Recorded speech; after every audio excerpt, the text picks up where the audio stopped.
Far enough away that the electromagnetic disturbance doesn't bother them.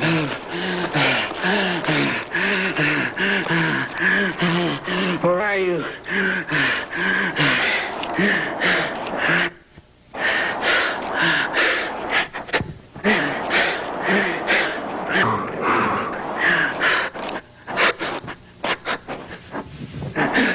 This is from about 100 feet away from me right now. He's standing on top of some trees that have fallen.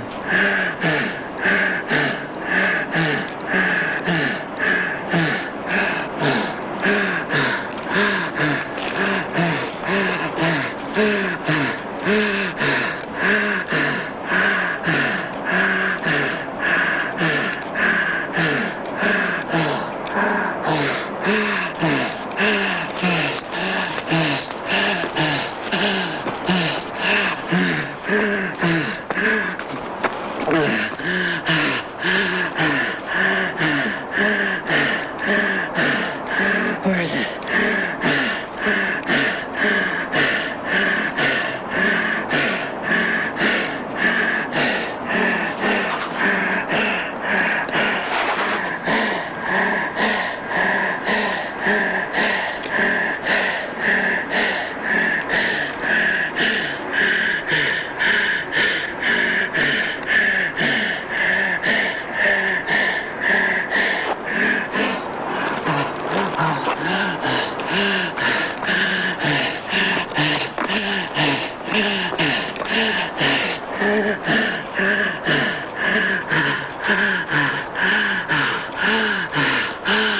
And you can see that the foliage in the forest there, the branches and the plants actually get in the way right here of it. So, I mean, this is a physical object. It's obviously there.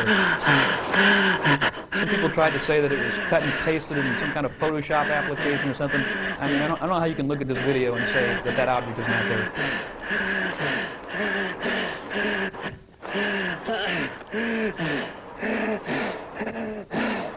You see it?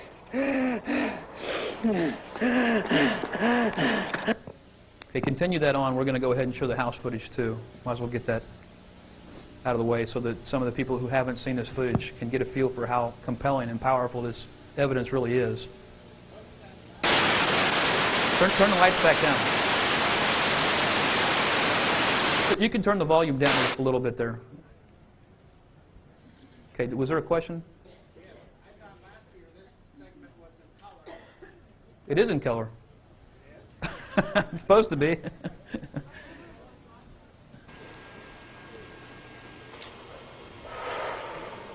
Wait, there you go. Yeah, that's in color. I mean, I don't. Does that not look in color to you? Yes. Yes, I'm going to talk about that. Now this is after he's brought this thing home. He was, as you can see in the forest video footage, he was extremely distraught. He was you know, having a reality check because he didn't understand what was going on. He was extraordinarily sick. He'd been vomiting for over an hour. He was dehydrated, and that's why he was wheezing and panting. Plus, he was in a higher altitude, so the oxygen was thinner up where he was at. So he's running around the forest. He's dehydrated. He's sick. Well, he wrapped this thing up and decided he was going to try to hide it. Before he knew it, he was back to his car, and he ended up bringing it home with him. And this is a short time later, he decided that he was going to document it. Because he made some phone calls to some friends, and nobody had called him back. Curiosity got the best of him. He came home, got cleaned up, and then went and got this back out of the freezer that he had put it in his garage because he was afraid it would decompose. And now he's going to do a little physical examination on his own. He's either extremely brave or extremely stupid, I don't know which. At this point, he actually thought it was dead. So we'll learn later that it wasn't dead.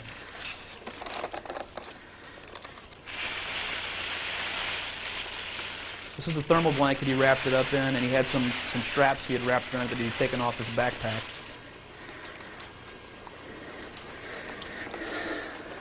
Yes, see, he is blinking. Now, he didn't actually see it blinking when he was recording this. He was looking through his viewfinder in his camcorder, which was a black and white viewfinder. It was about 1 inch square, and that eyeball probably represented about 2 or 3 pixels in that display. So it would have been very difficult to see.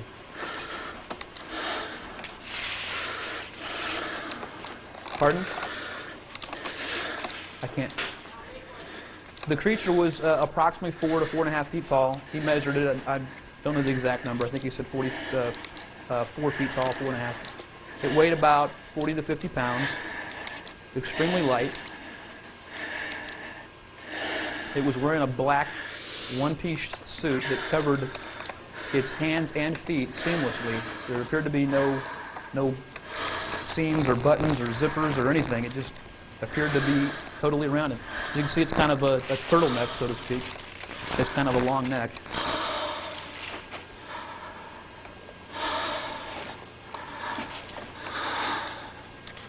Well, we didn't have him medically examined, but I would say he had to have. He had quite a headache, and you'll see that later on. He actually, you know, well, some people don't know the story, so let me quickly recap after this video segment plays. How the creature actually got in this state is an interesting story all by itself.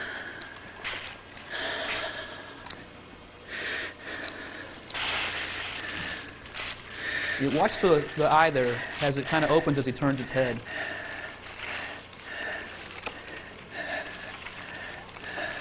He was a little out of it at that point, I would say. Now the noises that you're hearing here, those are coming from the creature. Now he thought that as he was moving its neck that air was just escaping from the lungs, and he just wrote it off as, you know, just this creature was still dead. Now he's kind of opening the eye there and just to examine it.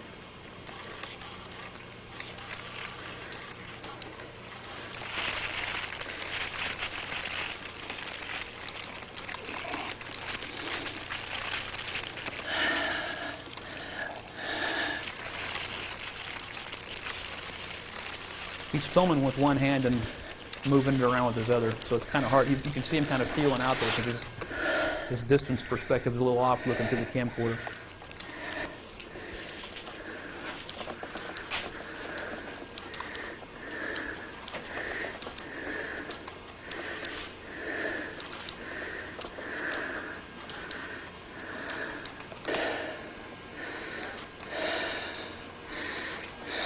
Here's what? Yeah, there is some blood up by the head. Oh, it was red. And I assumed that it was probably red because it breathes air. It's oxygen-based, and therefore it probably used hemoglobin the same way that we do, and so its blood is going to be red also.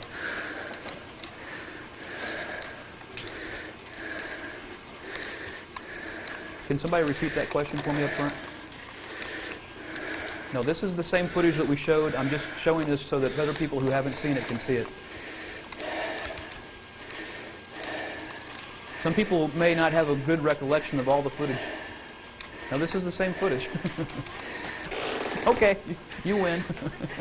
I'm not going to argue. This was filmed in October of 1996. Now, he actually had the encounter on October 15th. This is sometime that evening, late that night. Okay. Yes, this is not the original. This is a copy of the original. The actual original, I believe, was stolen. This copy happened to have been sent off to a relative or a friend, I'm not sure which, and that's how he ended up still having it, because everything was taken out of his house. That noise came from the creature again.